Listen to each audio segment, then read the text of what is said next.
मध्य प्रदेश चुनाव में कांग्रेस की हार की जिम्मेदारी कांग्रेस के प्रदेश अध्यक्ष कांतिलाल भूरिया ने ली। कांतिलाल भूरिया का कहना है कि पार्टी को महंगाई पर लोगों की नाराजगी झेलनी पड़ी। साथ ही उन्होंने बीजेपी पर केंद्र सरकार के खिलाफ दुष्प्रचार करने का भी आरोप लगाया।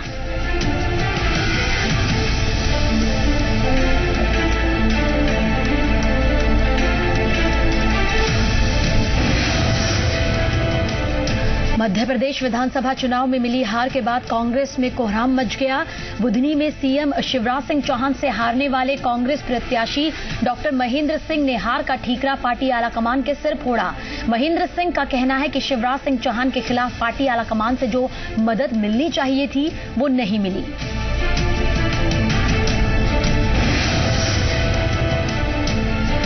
चार राज्यों में मिली हार के बाद कांग्रेस नेता मणिशंकर अय्यर ने पार्टी में बड़े बदलाव पर जोर दिया। साथ ही उन्होंने बीजेपी के पीएम पद के प्रत्याशी नरेंद्र मोदी पर सबसे तीखा हमला किया। उन्होंने मोदी की तुलना जोकर से कर डाली।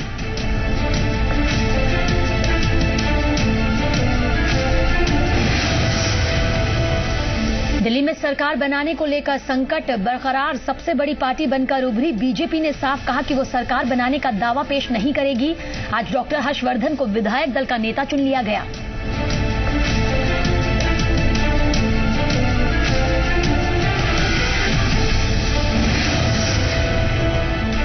भोपाल पुलिस ने नकली नोटों के साथ 2 शख्स को गिरफ्तार किया। इन गिरफ्तार युवकों ने खुलासा किया है कि 5 लाख के नकली नोटों की खेप लेकर ये पश्चिम बंगाल से आए थे, जिनमें से भोपाल के फुटकर व्यापारियों के बीच 1,87,000 के नकली नोटों को चला दिया गया है। इस गिरोह के सदस्य राजस्थान, गुजरात और महाराष्ट्र में भी सक्रिय है।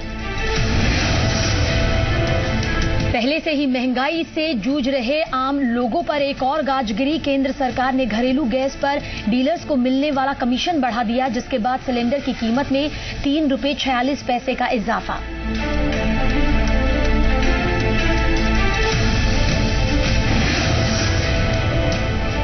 भोपाल में व्यापम मामले में सुनवाई के दौरान प्री पीजी मामले में आरोपी 6 डॉक्टरों को न्यायिक हिरासत में भेज दिया गया, जबकि दुग्ध डेयरी परीक्षा में हुई धांधली के आरोपी पंकज त्रिवेदी और नितिन महेंद्र को 19 दिसंबर तक एसटीएफ के रिमांड पर भेजा गया।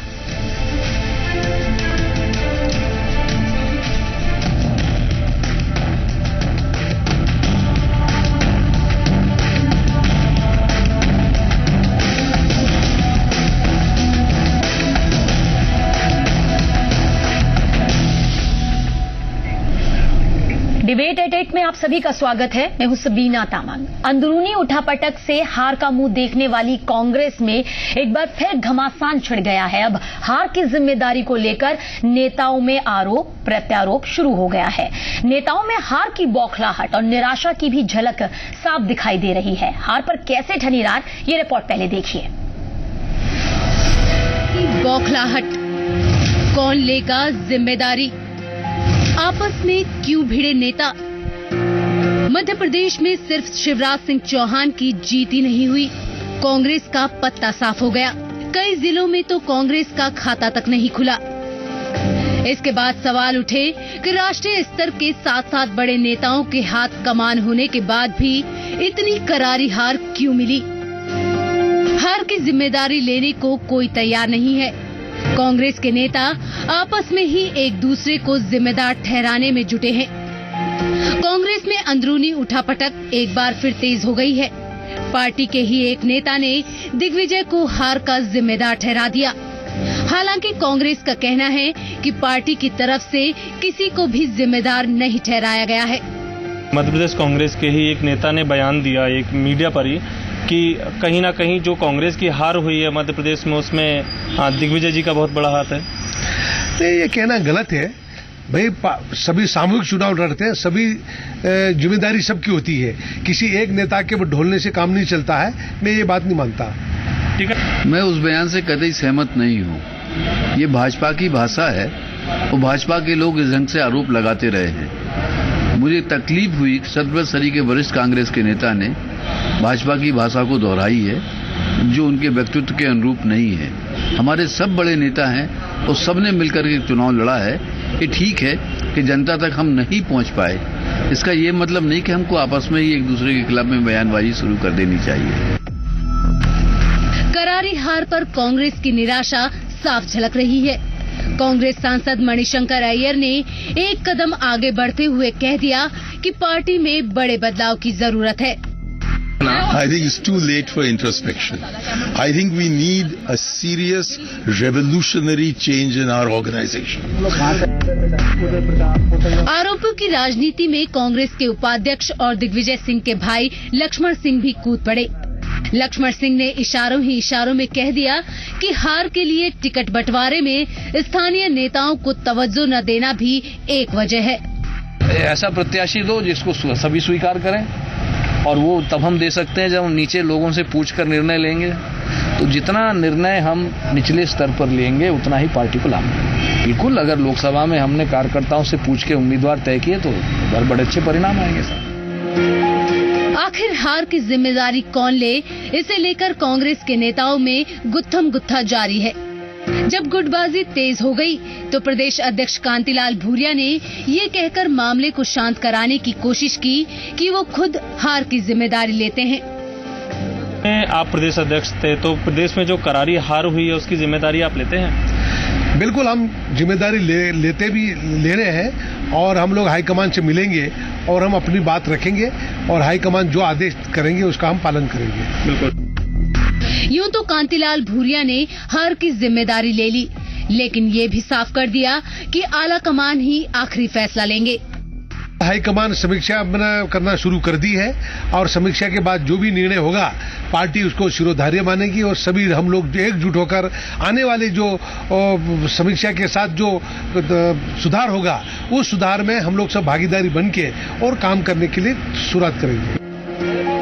कांग्रेस को 2013 की हार से ज्यादा 2014 की चिंता सता रही है, इसलिए जिम्मेदारी पर घमासान छिड़ गया है।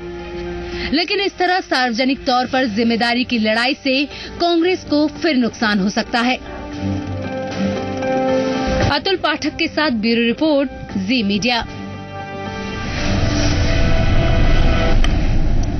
मध्य प्रदेश में राष्ट्रीय स्तर के नेता आते हैं, चुनाव प्रचार करते हैं, धुआंधार तमाम वादे दावे होते हैं, लेकिन फिर भी हार हो जाती है। पिछली बार के मुकाबले नतीजे और भी खराब आते हैं। इसी पर बातचीत करने के लिए दो खास मेहमान हमारे साथ मौजूद हैं। कांग्रेस प्रवक्ता भोपाल से हमारे साथ मौजूद हैं जेपी धनोपिया जी हैं। बहुत बहुत स्वागत है जेपी धनोपिया जी आपका। और इसके अलावा बीजेपी प्रवक्ता शैलेंद्र शर्मा जी भी हमारे साथ मौजूद रहेंगे। शैलेंद्र जी आपका भी बहुत बहुत स्वागत है। धनोपिया जी, क्योंकि हार आपकी पार्टी को लगी है और सवाल भी लगातार उठ रहे हैं, लेकिन हार पर भी दो वर्ग नजर आ रहा है। जीत से पहले भी दो वर्ग यहां पर नजर आ रहा था। जिस तरह से दावे किए जा रहे थे, गुटबाजी को बड़ी मुश्किल से खत्म किया गया था, लेकिन फिर घूम फिर कर नतीजा वही निकला। आपके ही नेता आपस में अब एक आरोप प्रत्यारोप कर रहे हैं, क्या सिलसिला चल रहा है? सबीना जी, वास्तविकता है कि कांग्रेस पार्टी की हार हुई है, इसमें कोई दो मत नहीं है। लोगों को आत्मचिंतन करना चाहिए और कहीं ना कहीं इन सब चीजों के बारे में विचार करना चाहिए कि कहां हमारी गलती है, कहां वो हुआ है, लोग स्थानीय स्तर पर क्या स्थिति रही है। क्योंकि हमेशा होता यह है कि जब पार्टी में हार होती है तो लोग कहते हैं पार्टी जिम्मेदार है, तो जब जीत जाते हैं तो लोग कहते हैं मैंने फलाने व्यक्ति को हरा दिया है। इन सब बातों को सुधारना चाहिए। अब वो जमाना खत्म हो गया है। हार और जीत राजनीति में एक सिक्के के दो पहलू हैं। धनोपिया जी, ये तो आप कह रहे हैं, जीत होगी, ये तो आप कह रहे हैं। चलिए, ये तो आप कह रहे हैं और बिल्कुल सही कह रहे हैं। यहाँ पर सोचना चाहिए आखिर कमी कहाँ रह गई। 5 साल कमी तब रह गई, फिर 5 साल शिवराज सरकार आती है, कमी फिर रह गई, अब 5 साल फिर चली गई, कमी तब भी रह गई। लेकिन आप ही के बड़े नेता कुछ कहते हैं, आपस में क्रांतिकारी बदलाव की बात करते हैं। आपके सहयोगी पार्टी आप पर तमाम सवाल खड़े कर रहे हैं। लक्ष्मण सिंह जो है वो टिकट बंटवारे को लेकर सवाल खड़ रहे हैं। आपको नहीं लगता फिर कहीं ना कहीं आपके पार्टी में ये बड़ी कमी नजर आ रही है? नहीं, मैं तो सबीना जी एक बात कहूंगा कि प्रत्याशी को स्वयं सोचना चाहिए कि अगर मैं हायर सेकेंडरी पास नहीं हूं तो मुझे एमए के एग्जाम में नहीं बैठना चाहिए। लोग कहीं भी चुनाव में लड़ने के लिए खड़े हो जाते हैं, किसी क्षेत्र में जाने को तैयार हो जाते हैं और बाद में कहते हैं कि ऐसा हो गया। ये सारी बातें गलत है। टिकट तो आप ही की पार्टी ने दिया धनोपिया जी। हक मारा गया, स्थानीय व्यक्ति को हक मारा गया, फॉर्मूला यहाँ पर अपनाया गया। धनोपिया जी, राहुल, फॉर्मूला अपनाया गया। जोर शोर से कहा गया कि इस बार हम जो टिकट दे रहे हैं वो किसी की परफॉर्मेंस को ही देकर दे रहे हैं कि किसने कैसा परफॉर्मेंस किया है, जनता के बीच आखिर कैसी पैठ है। तो यहां तो फिर फॉर्मूला फेल हो गया आप लोगों का। देखिए, जी सवीना जी, ये बात स्ट्रिक्ट है कि राहुल गांधी जी का जो फार्मूला कर्नाटक में अपनाया गया था, अगर उसका पूर्ण रूप से पालन मध्य प्रदेश में होता तो आज हमारी पार्टी सत्ता में काबिज होती। तो पूर्ण रूप से पालन क्यों नहीं हुआ धनुपिया जी? यही तो हम जानना चाहते हैं। यही राहुल गांधी का फार्मूला नहीं अपनाया गया है। लोगों को जो अच्छा कार्यकर्ता नेता लगा है उसको टिकट दे दिया गया है। मैं खुद आपके माध्यम से कहना चाहता हूं कि राहुल गांधी जी का फार्मूला अगर अपनाया जाता तो 100% कांग्रेस पार्टी की जीत होती। लेकिन बड़े नेताओं ने अपने खास लोगों को जो उनको अच्छे लगे उनमें कर दिया गया है, उसी कारण हमारी पार्टी की हालत हुई है। तो आप मानते हैं बीजेपी में ऐसा कुछ नहीं हुआ, इसलिए जनता ने जीत बीजेपी के नाम कर दी? नहीं, बीजेपी देखिए निश्चित रूप से जो जीता भाई सिकंदर, भारतीय जनता पार्टी जीत चुकी है तो सारी बातें उसकी प्लस है, उसके योग उम्मीदवार के लिए और उनके प्रत्याशी के लिए और उनके विधायक के लिए और उनके मुख्यमंत्री के लिए लोग निश्चित रूप से पसंद करते हैं, तभी तो सत्ता में आए हैं। हमारी कहीं कमजोरी रही है, हम उन बातों को आम जनता तक नहीं पहुंचा सके हैं। चलिए, धनुपिया जी मानते हैं कि कुछ कमजोरी यहाँ पर जरूर दी गई है और अब भी मानते हैं कि राहुल फॉर्मूला जो है वो पूरी तरह से अपनाया नहीं गया। बीजेपी प्रवक्ता शैलेंद्र शर्मा जी भी हमारे साथ बैठे हुए हैं। शैलेंद्र शर्मा जी, आपको जीत हासिल हुई है, वाकई ये बहुत बड़ी जीत है। फिर से हैट्रिक लगाना शिवराज सिंह चौहान के लिए अपने आप में एक इतिहास रचने जैसा है, क्योंकि प्रदेश की जनता ने तीसरी बार मौका किसी भी नेता को यहां पर नहीं दिया। बड़ा रिकॉर्ड उन्होंने खुद ही कायम किया है। लेकिन बड़े मंत्रियों की हार तो आपके भी उस मंत्रिमंडल में हुई है। क्या कुछ लगता है उनकी जगह अब नए चेहरे आने वाले हैं और क्या वो पूरी तरह से आउट हो जाएंगे? देखिए, राजनीति में कभी भी कोई व्यक्ति पूरी तरीके से ना तो आउट होता है और ना ही कोई अजर अमर होता है। राजनीति का क्षेत्र है, काम करने का क्षेत्र है, जो लगातार जनता की सेवा करते रहेंगे, जनता के बीच में ईमानदारी से काम करते रहेंगे। तो वो ईमानदार नहीं थे जो 10 हारने के बाद मंत्रिमंडल, आपके मंत्रिमंडल के 10 बड़े नाम, मेरे ख्याल से नाम लेने भी बहुत ज्यादा जरूरी है, बाद भी वापस आते हैं। हाँ जी जी नहीं, 10 मंत्रिमंडल के जो बड़े नाम यहाँ पर आप भी खुद जानते होंगे, क्योंकि बार बार नाम लेंगे तो वक्त इससे बर्बाद होगा। आपको नहीं लगता कि यानी उन्होंने ईमानदारी से काम नहीं किया शैलेंद्र जी, जैसा कि आप लोग बार बार कहते हैं शिवराज सिंह चौहान ने अपना काम पूरी ईमानदारी से किया? जनता के बीच में चुनाव एक ऐसी चीज होती है, ऐसा मौका होता है जब हम सब लोग जाते हैं वहां पर अपना जो कुछ किया हुआ काम है उसको सामने रखते हैं। सारे राजनीतिक दल इस प्रकार के काम करते हैं। जनता कुछ लोगों को पसंद करती है, कुछ को नहीं करती, कारण बहुत सारे होते हैं। जैसा अभी माननीय धनुपिया जी ने कहा, मैं यहां कहना चाहूंगा कि पूरे मध्य प्रदेश में जिस प्रकार का वातावरण बना, चुनाव के दौरान जिस प्रकार का वातावरण बना, भारतीय जनता पार्टी की सरकार ने माननीय शिवराज सिंह चौहान जी के नेतृत्व में जो काम किए, उन कामों के माध्यम से हमने भी टिकट वितरण के दौरान कहीं ना कहीं पार्टी ने जो महसूस किया उसके हिसाब से आवश्यक परिवर्तन किए। आवश्यक परिवर्तन करने के बाद भी कुछ प्रत्याशियों को पराजय हुई, लेकिन धनुपिया जी यहाँ पर कह रहे हैं, धनुपिया जी यहाँ पर आप कह रहे हैं कि अगर राहुल फॉर्मूला यहाँ पूरी तरह से चला होता तो जीत जरूर हासिल होती, लेकिन उस दौरान क्यों नहीं बोला जाता जिस दौरान टिकट का वितरण हो रहा होता है, फिर विरोधी स्वर सामने आते हैं, फिर पार्टी के आपके ही कुछ नेता बागी हो जाते हैं। आपको नहीं लगता कि आवाज तब दबी रह जाती है, इसकी वजह से नतीजे भुगतने पड़ जाते हैं? 5 साल के लिए फिर से सत्ता चली गई। सवीना जी, जब चुनाव में प्रत्याशी का चयन हो रहा होता है, अंतिम क्षणों में जाके फैसले होते हैं। हर व्यक्ति उम्मीदवार लाइन में होता है, हर आदमी चाहता है मुझे टिकट मिल जाए, मैं योग्य उम्मीदवार हूं, लेकिन पार्टी हाईकमान जिसे योग समझता है वो जाता है, और जैसा अनुशासन है पार्टी का, हम सब लोग उस प्रत्याशी के साथ हो जाते हैं कि वो प्रत्याशी व्यक्ति नहीं होता है, वो पार्टी का प्रतिनिधि होता है, उसे कारण स्थिति होती है। मैं आज इस बात को इसलिए कह रहा हूं क्योंकि हमारे अध्यक्ष आदरणीय कांग्रेस भूरिया जी ने भी कहा है कि राहुल गांधी का फार्मूला पूरा हमारे प्रदेश में लागू नहीं हो पाया, इसलिए मैं मानता हूं कि जो अध्यक्ष जी कह रहे हैं वो सही कह रहे हैं, मैं उनके साथ सहमत हूं इस बात से। आप यहाँ पर धनुपिया जी सहमत है, लेकिन आपको नहीं लगता कि राहुल गांधी खुद प्रचार प्रसार की कमान यहाँ पर संभालते हैं, धड़ल्ले से उनकी यहाँ पर रैलियां होती हैं, तमाम जो गुटबाजी है वो कोने में रखकर जो आपके बड़े नेता हैं वो एक साथ मंच पर आते हैं और फिर भी जीत हासिल क्यों नहीं होती है? इस पर आपसे जरूर बातचीत करूंगी और शैलेंद्र जी भी हमारे साथ में मौजूद है, उनसे भी बातचीत को आगे करेंगे कि आखिर अब बीजेपी की आगे रणनीति क्या होगी कांग्रेस को इतनी जोरदार पटखनी देने के बाद। आप दोनों ही खास मेहमान बने रहिएगा, जल्द हाजिर हो रहे हैं कुछ पलों के लिए, बस रुक रहे हैं।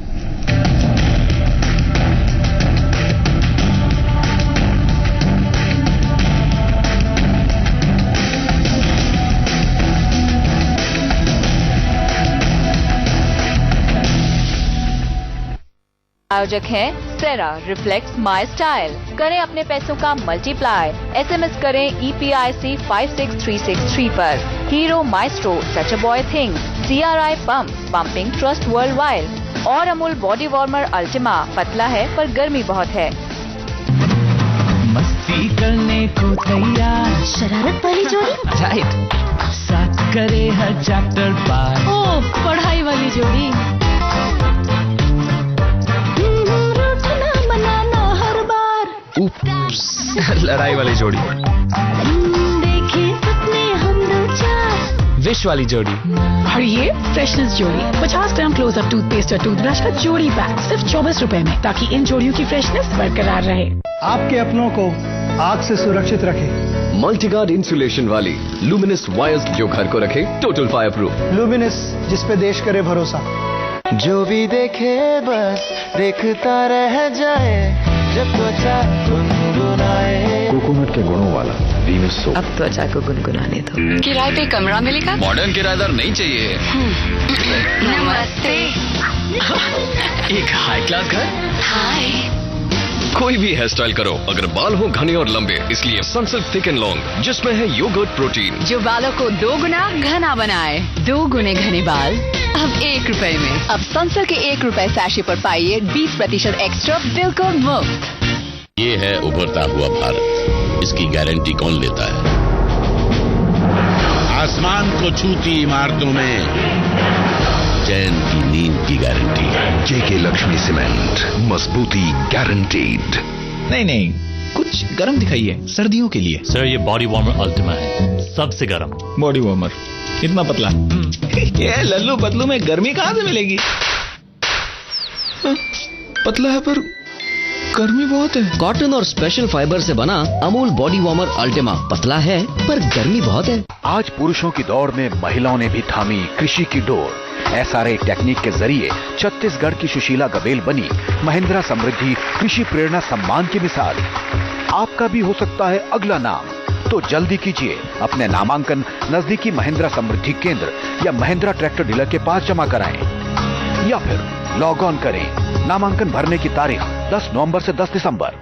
रघु, इतनी फसल हुई कि ट्रैक्टर भी छोटा पड़ गया। ये कौन है?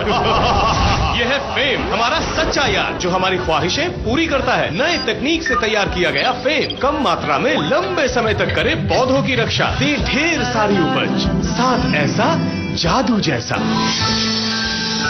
ताजा सब्जियां और शुद्ध मसाले, यही तो है टॉप्स अचार की असली पहचान। टॉप्स, इंडिया का नंबर 1 पिकल। लाइफ में लाए मजा। किरण बेदी, भारत की पहली महिला IPS ऑफिसर। TN सेशन, देश के ईमानदार IAS ऑफिसर आप भी बन सकते हैं। ज्वाइन करें Kautilya academy for IAS, IPS, MPPSC।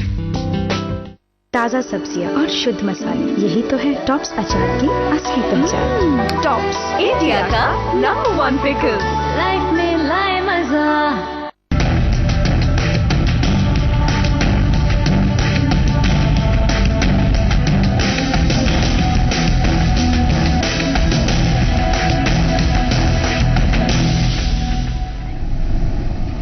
और आखिर जो हार मिली है वो किसकी वजह से मिली है और क्यों इस हार को लेकर अब इस तरह की आरोप प्रत्यारोप का दौर चल पड़ा है, इसी पर हमारे साथ जेपी धनोपिया जी बात कर रहे हैं। कांग्रेस प्रवक्ता हैं और साथ ही बीजेपी की तरफ से अपना पक्ष रख रहे हैं शैलेंद्र शर्मा जी। हालांकि जीते हैं इसलिए यहां पर मुस्कान भी उनके चेहरे पर लगातार बनी हुई है, लेकिन छत्तीसगढ़ की तरफ अगर रुख करें तो छत्तीसगढ़ में भी वोटर्स ने इस बार एक कड़ा संदेश दिया है। पुराने विधायकों के बदले नए चेहरों को मौका मिला है। 90 सदस्यीय विधानसभा में 66 नए चेहरे हैं। बीजेपी और कांग्रेस दोनों ही पार्टियों के बड़े बड़े दिग्गजों को भी हार का सामना करना पड़ा है। इससे मुंह नहीं मोड़ा जा सकता। वोटर्स ने किन दिग्गजों को, किन किन को आखिर अर्श से फर्श पर पहुंचा दिया, ये रिपोर्ट देखिए, फिर इस चर्चा को आगे बढ़ाएंगे। रमन सिंह भले ही अपनी जीत पर इतरा रहे हो, लेकिन उनके 5 बड़े मंत्रियों समेत 20 विधायकों की हार वोटर्स के मिजाज को भांपने में चूक की ओर इशारा करती है। विधानसभा अध्यक्ष और उपाध्यक्ष भी अपनी सीट नहीं बचा पाए। बिल्हा सीट से विधानसभा अध्यक्ष धर्मलाल कौशिक चुनाव हार गए, तो जांजगीर चांपा सीट से विधानसभा उपाध्यक्ष नारायण चंदेल को भी मुंह की खानी पड़ी। रामपुर सीट से गृह मंत्री ननकीराम कंवर तो रामानुजगंज सीट से उच्च शिक्षा मंत्री रामविचार नेताम हार गए। रमन के कुनबे में हार का सिलसिला यही नहीं थमा। कोंडागांव से महिला बाल विकास मंत्री लता उसेंडी और दुर्ग सीट से पंचायत मंत्री हेमचंद यादव चुनाव हार गए। बीजेपी को अपने गढ़ बस्तर में भी करारी शिकस्त मिली। 12 में से सिर्फ 4 सीटों पर संतोष करना पड़ा। जीत की खुशी मना रही बीजेपी के लिए विधानसभा की नई तस्वीर सोचने पर मजबूर करती है। जहाँ जहाँ भी हम हारे हैं, चाहे बस्तर हो चाहे सरगुजा हो, जिन भी विधानसभा हारे हैं, हम जीत की समीक्षा भी करते हैं और जीतने के बाद जहाँ जहाँ हम पीछे हैं उसकी भी समीक्षा करेंगे और उस आधार पे आगे की रणनीति भी करेंगे। कुछ सीटें इधर कम हुई हैं, कुछ सीटें पूरा के पूरा हमारा कोरिया की सीटें, पूरी जसपुर की सीटें, नई सीटें हमने लिया है। तो और मंत्री हमारे जीत के आए हैं, वहाँ से 4 लोग भी जीत के आए, तो ये कम ज्यादा होता रहता है। अब अगर इस बात की हम निश्चित रूप से जहाँ जहाँ हम पीछे रहे हैं, वो चाहे मंत्रीगण हो चाहे विधायक हो या अन्य प्रत्याशी, इस बात का संगठन की दृष्टि से इसका पूरा मूल्यांकन करेंगे और देखेंगे कि रीजन क्या रहा है। यूं तो छत्तीसगढ़ में कांग्रेस का प्रदर्शन थोड़ा बेहतर रहा, लेकिन 27 विधायकों की हार टिकट बंटवारे की रणनीति पर सवाल खड़े करती है। कांग्रेस के जिन बड़े चेहरों को हार का मुंह देखना पड़ा, उनमें नेता प्रतिपक्ष रविंद्र चौबे प्रमुख हैं, जिन्हें साजा सीट से हार मिली। विधानसभा में विपक्ष के उपनेता रामपुकार सिंह भी अपनी सीट नहीं बचा पाए। 7 बार से विधायक बोधराम कंवर कटघोरा से हार गए। मोहम्मद अकबर सीट बदलकर भी नहीं जीत पाए। कवर्धा सीट से उन्हें हार का मुंह देखना पड़ा। कांग्रेस के बड़े नेताओं को जिस तरह करारी हार मिली, उससे कांग्रेस भी सकते में है। क्योंकि ये जनतंत्र है, जनतंत्र में जो मतदाता का निर्णय है उसके हम स्वीकार करते हैं, मगर निश्चित रूप से इसे हम अपना दुर्भाग्य मानते हैं कि हमारे 10 बड़े बड़े नेता, जिनकी हार की हमें कभी उम्मीद नहीं हो सकती थी, उन्हें हार का सामना करना पड़ा या हमें हार का मुख देखना पड़ा। जिस तरीके से 90 में से 66 नए चेहरों को मौका मिला, उससे लगता है कि वोटर सब पुराने चेहरों को ढोने को तैयार नहीं। छत्तीसगढ़ का जनादेश बताता है कि वोटर्स के सांचे में न ढलने वाले नेताओं का जमाना लग गया है। अभिषेक झा के साथ ब्यूरो रिपोर्ट, जी मीडिया। मध्य प्रदेश छत्तीसगढ़ में बहुत अच्छी जीत हासिल हुई है बीजेपी को। हालांकि छत्तीसगढ़ में कुछ नतीजे उठापटक के दौर से गुजरे, लेकिन आखिरकार बीजेपी के खाते में जीत आई। शैलेंद्र जी, यहां पर जीत हासिल हुई है, कोई दो राय नहीं है, लेकिन आपको नहीं लगता जो बड़े चेहरे पार्टी ने चुने थे, जिन्हें पार्टी ने मैदान में जनता के सामने उतारा था, कहीं ना कहीं एक गलती उनकी तरफ से हुई? क्योंकि सिर्फ रमन सिंह का चेहरा देखकर या फिर शिवराज सिंह चौहान का देखकर जनता ने उन्हें वोट नहीं दिया, बल्कि उनके काम को भी मायने में रखा। ये देखा कि आखिर उन्होंने अब तक का काम क्या किया, इसलिए वो हारे। सबीना जी, देखिए, जब हम परीक्षा में जाते हैं तो परीक्षा में ये सोचकर ही जाते हैं कि 100% अंक लाने हैं। सारे जितने भी सवाल हैं उनका हमें उत्तर सही देना है, पूरी तैयारी कर करके जाते हैं। लेकिन उसके बाद भी हमेशा ऐसा नहीं होता कि 100 में से 100 अंक प्राप्त हों। कुछ हमारे जवाब गलत हो जाते हैं, कुछ बार ऐसा होता है कि हम पूरा पेपर भी अटेम्प्ट नहीं कर पाते। मेरा ऐसा मानना है कि चुनाव में परिणाम आने के बाद चहेते विद्यार्थी होते हैं, जब वो हारते हैं तो खुद शिक्षकों को बहुत दुख, इस चीज की पीड़ा होती है। इसलिए मैं यहाँ पर आपसे पूछ रही हूँ कि जो बड़े चेहरे आप लोगों की तरफ से उतारे गए या जिन पर पार्टी ने विश्वास जताया, पार्टी को कहीं ना कहीं तो इस पर भी मंथन की जरूरत होगी ना? बिल्कुल, देखिए, हमेशा चुनाव परिणामों के बाद, चुनाव होने के बाद में हम उनकी समीक्षा करते हैं, और यहाँ आप जो कर रहे हैं ये भी एक प्रकार से समीक्षा ही है। पार्टी के अंदर भी, पार्टी में हर जगह फोरम में समीक्षा होती है, और जीत की भी समीक्षा होती है और हार की भी समीक्षा होती है। उसके अपने तरीके हैं, अपने प्लेटफॉर्म हैं, उन पर चर्चा होगी। पदाधिकारी हैं, पार्टी के वरिष्ठ नेता हैं, जिम्मेदार लोग हैं, जिनको ये काम है, वो निश्चित रूप से समय आने पर करेंगे। लेकिन मेरा ऐसा मानना है कि चुनाव के परिणाम आ जाने के बाद ही आप ये कह पाते हैं कि साहब ये टिकट गलत दिया था इसलिए हार गए। हम अगर चुनाव के पहले ये मालूम हो, अगर कोई ऐसा फार्मूला हो, कोई इशारा धनोपिया जी की तरफ तो नहीं है शैलेंद्र जी आपका? इशारा धनोपिया जी की तरफ तो नहीं है, क्योंकि अभी वो यही बात कर रहे थे। जी नहीं, मैं धनोपिया जी को सबसे पहले बधाई देना चाहता हूं कि उन्होंने जिस साफगोई से यहां पर ये स्वीकार किया है कि कांग्रेस ने जिस तरह से निर्णय गलत किए हैं, टिकट के निर्णय गलत किए, उसको उन्होंने जिस साफगोई से स्वीकार किया कि वो उनके निर्णय गलत थे। लेकिन उसके साथ में क्या राहुल गांधी की अपने आप में कोई भूमिका यहाँ पर कोई मायने नहीं रखती, क्योंकि वो भी तो आए प्रचार प्रसार के लिए। धनोपिया जी, आपको नहीं लगता, क्योंकि उनकी तो पहली निगाह लगातार बनी हुई थी। उनके अध्यक्ष जी ने भी स्वीकार किया है, भारतीय जनता पार्टी की लोकप्रियता के आगे उनका कोई भी निर्णय नहीं ठहरा, उनका कोई भी निर्णय ठीक नहीं ठहरा। पार्टी लोकसभा चुनाव के लिए कैसे अच्छे नतीजे कर सकती है? अगर पार्टी के ही नेता आपस में एक दूसरे पर आरोप लगाएंगे, सवाल उठाएंगे, तो लोकसभा चुनाव भी हाथ से गया। नहीं सवीना जी, ऐसा नहीं है। आत्मचिंतन का सब विषय है, आत्मचिंतन हो रहा है, गलतियां ढूंढी जा रही हैं, लेकिन राजनीति, क्रिकेट और बरसात, ये तीनों चीजें अनिश्चितता की होती हैं। कोई दावे के साथ नहीं कह सकता इसमें क्या होगा। हमें पूरा भरोसा है, अगर हमारे संगठन में लोगों ने सक्रियता दिखाई, हिम्मत से काम लिया, निराशा को खत्म किया, हम लोकसभा चुनाव में अच्छा प्रदर्शन करेंगे, हमें पूरा भरोसा है। तो धनोपिया जी, 10 साल क्यों? क्या कम थे 10 साल? जब दिग्विजय सरकार गई, उसके बाद शिवराज सिंह चौहान की सरकार आई, 5 साल चुनाव हो गया है। चौहान जी ने मैनेजमेंट किया है, जिस तरह का उन्होंने प्रशासन को किया है, जिस तरह से मीडिया को गुमराह किया है, जिस तरह से प्रशासन के साथ उन्होंने मिली भगत से खेल किया है, वो सारी बातें चलिए गुमराह किया है। शैलेंद्र जी, क्या कुछ आप कहेंगे? धनोपिया जी कह रहे हैं कि गुमराह करने की कोशिश भी की गई है आपकी पार्टी की तरफ से। जवाब दीजिए शैलेंद्र जी, आरोप लग रहा है आप पर। हमारी पार्टी की तरह नहीं है, हमने बहुत ईमानदारी से मेहनत की है, लेकिन दुर्भाग्य से हम लोगों को सफलता नहीं मिली है। हम आगे भविष्य शैलेंद्र जी, आपसे भी चाहती हूँ मैं इस पर कमेंट करने का प्रयास करेंगे। जी सवीना जी, मैं कहना चाहूंगा अपने मित्र माननीय धनोपिया जी से कि देखिए, चुनाव में हार होना, जीत होना, ये एक प्रक्रिया है। इसमें किसी तरह से ना तो अपनी भाषा का संतुलन खोना चाहिए, ना ही किसी प्रकार का मनगढ़ंत गलत आरोप लगाना चाहिए।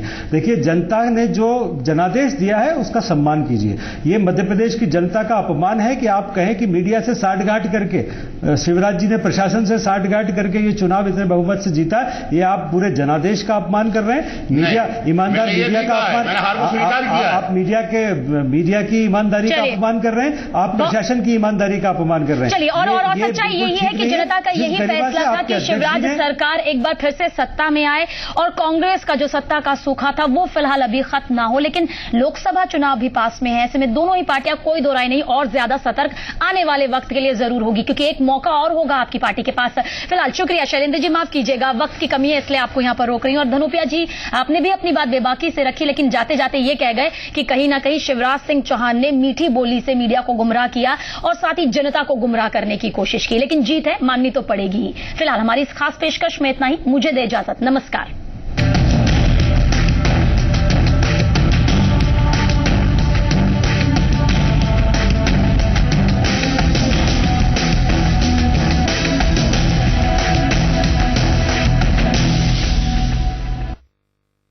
डव ने कुछ फ्रेंड्स को चेहरे के एक तरफ सोप, दूसरी तरफ डव लगाने को कहा, और फर्क सिर्फ छू कर बताना है। इस साइड पे थोड़ा रफ, ये साइड स्मूथ सिल्की।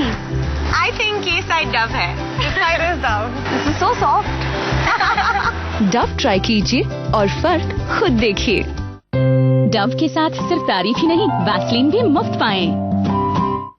आहा, ये रहा गुलाबी पोज। स्माइल, क्या फिनिश है यार। हाँ, गुलाम को खींचो। Okay, smile. बहुत कातिल है ये आइटम, मुझे दे दे। अपने पीवी है मेरी। ल्यूमिनस डिजाइनर स्विचेस की रेंज जो देखे बस फैन हो जाए। लुमिनस, जिस पे देश करे भरोसा। रघु, इतनी फसल हुई कि ट्रैक्टर भी छोटा पड़ गया। ये कौन है? ये है फेम, हमारा सच्चा यार, जो हमारी ख्वाहिशें पूरी करता है। नए तकनीक से तैयार किया गया फेम कम मात्रा में लंबे समय तक करे पौधों की रक्षा, दे ढेर सारी उपज, साथ ऐसा जादू जैसा। सड़कों पर 30,000 से ज्यादा बच्चे रहते हैं। कथनी और करनी का जो फर्क होता है वो हमारे देश में काफी ज्यादा है। पुलिस को उसका काम करने से रोका गया। I am sorry, you are misleading these people. Tarun Tejpal खुद एक्सपोज हो गए हैं। स्टिंग ऑपरेशन ये करते हैं और अपना क्या हाल है। भारत भाग्य विधाता लोकतंत्र का मेकओवर रात 10 बजे। प्रायोजक है कौटिल्य एकेडमी, सिविल सर्विसेज के लिए प्रदेश का नंबर 1 संस्थान, और Chauhan green valley. Juvani Road, Bhilai, 4 BHK row house bungalow, only 29.99 lakhs.